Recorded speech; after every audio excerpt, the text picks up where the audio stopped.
dan tidaklah kami memberikan kepadamu minal ilmi dari ilmu illa qalilan kecuali hanya sedikit. Ayat ini memberikan penjelasan kepada kita tentang masalah yang sifatnya ghaibiyah, yaitu masalah roh, yaitu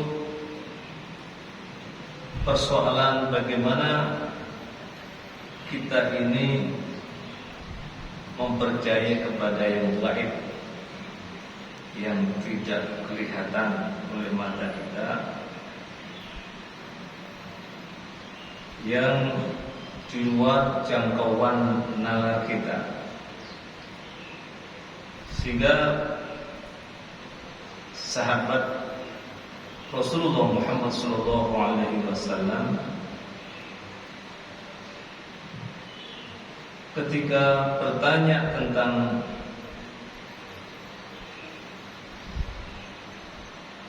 masalah-masalah yang sifatnya ghaibiyah ini, Rasulullah tidak memberikan jawaban secara langsung, tetapi Rasulullah memberikan jawaban setelah mendapatkan wahyu dari Allah Subhanahu wa taala. Nah, salah satunya adalah ketika mereka bertanya kepada Nabi tentang masalah roh, maka Nabi diperintahkan oleh Allah untuk menjawab, roh itu termasuk urusan Tuhanku, sedangkan kamu tidak diberi pengetahuan melainkan hanya sedikit. Jadi yang dipersoalkan di sini ilmu yang diberikan oleh Allah kepada kita secara umum sedikit atau hanya tentang persoalan roh ini, karena di sini menunjuk pada pertanyaan yang sebelumnya. Pertanyaan sebelumnya bahwa mereka bertanya kepada Nabi tentang roh, sehingga di sini ketika Allah mengatakan wa ma utitum minal ilmi, dan tidaklah aku memberikan kepada kalian minal ilmi dari roh itu illa qalila, melainkan hanya sedikit. Nah, kalau tidak mengetahui tentang roh tadi itu atau tentang ilmu secara keseluruhan, karena kita diberi oleh Allah sedikit ilmu, khususnya adalah tentang roh. Di samping memang kita diberi ilmu oleh Allah tentang hal-hal yang lain juga tidak banyak, tidak sedikit. Ini menunjukkan bahwa manusia itu memiliki keterbatasan dalam masalah pengetahuan. Apakah itu pengetahuan tentang roh atau pengetahuan tentang hal-hal yang lain di luar roh, apalagi masalah roh. Sedangkan pengetahuan yang lain saja kita sedikit. Nah, umur ghaibnya apalagi masalah-masalah yang lain. Dalam prakteknya, dalam kehidupan kita sehari-hari, orang ingin mengetahui tentang hakikat daripada roh, sehingga roh ini menjadi sebuah pembahasan ilmu tersendiri. Ya, Ibnul Qayyim al-Jauziyah, ulama besar yang membahas tentang persoalan roh ini, ya, meskipun juga tidak bisa menemukan hakikatnya, hanya memberikan gambaran-gambaran tentang masalah roh ini. Kalau di dalam Al-Quran kita menemukan tentang kalimat tentang roh, ada diterjemahkan di dalam terjemahan kita, bukan Al-Quran Departemen Agama itu atau Kementerian Agama, mengenai kata roh itu macam-macam. Ada yang memberikan penjelasan atau mengartikan roh itu adalah malaikat Jibril. Sebagaimana yang disebutkan di dalam surah Al-Qadar misalnya, Inna anzalnahu fi lailatul qadr wa ma adraka ma lailatul qadr lailatul qadri khairun min syahr tanazzalul malaikatu war-ruhu fiha. Jadi ketika menerjemahkan tentang tanazzalul malaikatu war-ruhu fiha, itu yang turun pada malam hari Lailatul Qadar itu adalah malaikat dan ruh. Ar-ruh di situ bermakna malaikat Jibril. Malaikat Jibril. Jadi kenapa disebutkan kok enggak malaikat Jibril tapi kok ar-ruh? Nah, tapi para ulama memberikan penjelasan tentang kata roh di dalam ayat itu adalah malaikat Jibril. Malaikat Jibril. Jadi malam hari itu, malam Qadar itu turunlah sekian banyak malaikat, termasuk di dalamnya adalah malaikat Jibril alaihissalam yang turun pada malam Al-Qadar itu, malam yang penuh dengan kemuliaan, malam yang penuh sesak para malaikat turun ke bumi ini. Karena pengertian Al-Qadar sendiri juga bermacam-macam. Al-Qadar artinya juga malam yang penuh sesak, karena penuhnya para malaikat. Seandainya manusia mengetahui tentang hakikat masalah yang lain yang turun dari malaikat turun ke bumi ini, yang mengurus tentang masalah manusia itu, biizni rabbihim min kulli amr salamun ya hatta matla'il fajr, yang mengurus tentang masalah manusia ini, segala urusan ya, sampai terbit fajar, sampai subuh. Nah ini maka pengetahuan tentang roh, masalah roh ini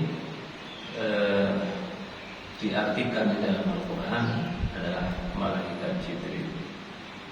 Demikian juga misalnya dalam surah Al-Ma'arij dalam Quran ya, Sa'ala sa'ilun bi'adabin waqi' lil kafirin laysa lahu dafi' minallahi dzil ma'arij ta'rujul malaikatu war-ruhu fi yaumin kana lahu 50 alf sanah. Nah, ketika Allah menjelaskan tentang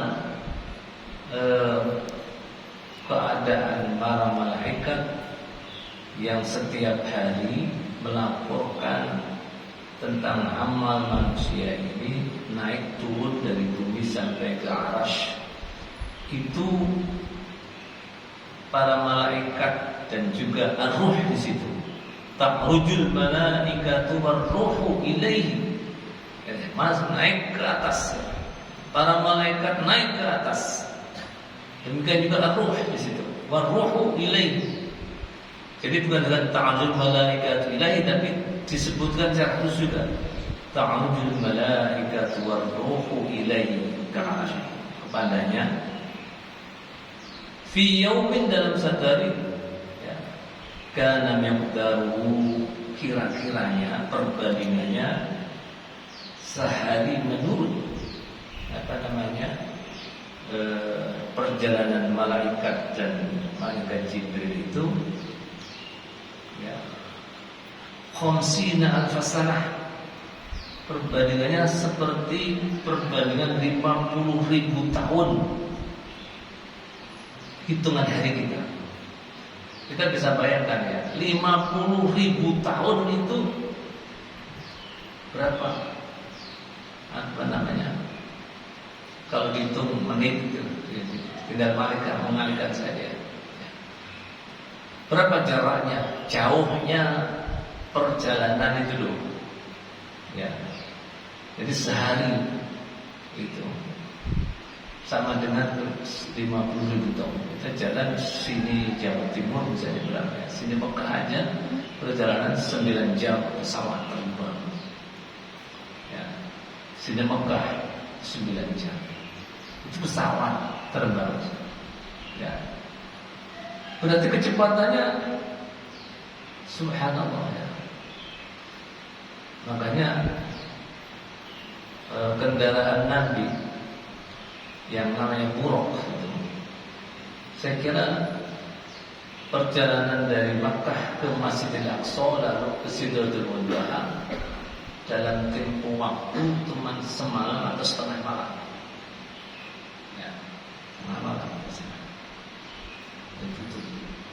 Makanya kendaraan itu disebut dengan buruk, karena tidak ada nama lain yang bisa difahami dan bisa jadi buruk. Buruk itu artinya barkun itu kilat.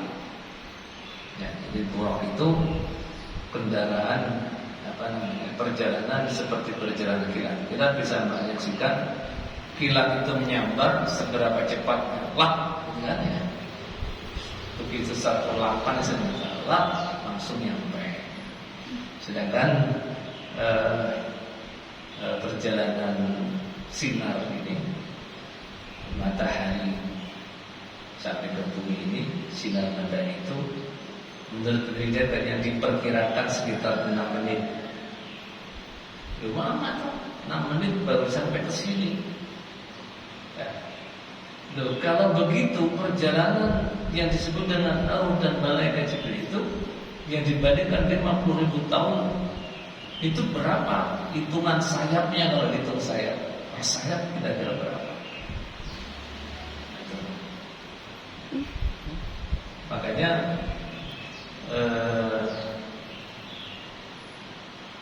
Rasulullah sendiri tidak diberikan hak untuk menjelaskan secara mendetil tentang masalah roh tadi. Nah, ketika sahabat-sahabat tanya tentang masalah roh, maka Rasul diperintahkan Allah untuk mengatakan ulir ruhu min amri rabbi. Katakan roh itu adalah urusan Tuhan. Jadi memang benar-benar kita nggak mengerti tentang masalah roh tadi. Apalagi kalau diartikan roh sebagai sesuatu yang bisa memberikan fungsi tubuh kita ini, yang mengisi atau yang memberikan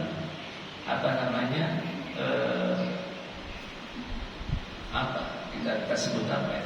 Sesuatu yang bisa memberikan nilai kehidupan. Ya. Maka tanpa ada roh tadi yang kita sebut dengan roh itu, jasad kita ini tidak berubahnya seperti bangkai, seonggok bangkai yang tidak berarti. Ya. Coba perhatikan orang yang sudah dikatakan dicabut rohnya oleh malaikat Israel sehingga dia meninggal. Tubuh ini tidak ada fungsinya sama sekali, tidak bisa ada gerakan sedikit pun, ya. Menggerakkan tubuhnya sudah ada. Kenapa? Sudah tidak ada rohnya, kita bilang begitu. Tidak ada roh. Nah, maka ketika ada orang menginginkan hidupnya abadi, dia ingin menghindarkan diri dari kematiannya supaya rohnya tidak bisa lepas dari badannya. Dia mencoba untuk menghindarkan diri dari datangnya malaikat yang akan mencabut dirinya. Masuklah dia ke dalam sebuah tempat yang kedap udara. Ya, masuk ke situ dalam sebuah tempat kaca. Ternyata bukannya dia bisa menghindarkan diri dari datangnya malaikat Israel, justru mempercepat dirinya mati. Ya kan? Makanya dikatakan dalam Al-Quran disebutnya kematian itu akan datang pada kalian meskipun kalian